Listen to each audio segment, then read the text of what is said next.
Kaya to, tinanggal ko na muna yung bakod dito sa ano, sa harapan. Ayan, pinagpuputol ko yung kahoy.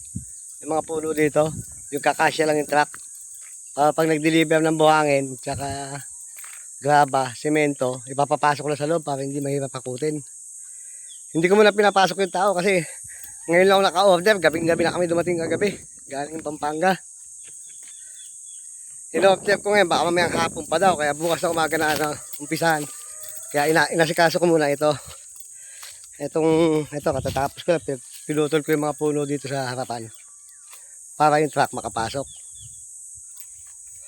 Pag nag-deliver ng buhangin. Ito, papapasok ko na lang dito sa loob. Ito, sinusunog ko na kanina yung mga kahoy. Tatambak ko ulit dito sa balon. Mamaya. Para hindi nakaharang dito pag deliver ng nung buhangin tsaka graba.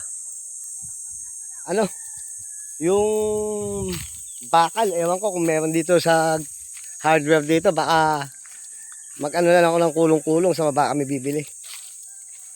Kasi graba, buhangin, semento lang meron plywood wala din. Kahoy naka-order na rin ako. Titis-tisin na rin yun. Kaya ito, kasya na yung truck dito pag deliver ng buhangin tsaka graba. Ayun lang muna, Kuya Arthur.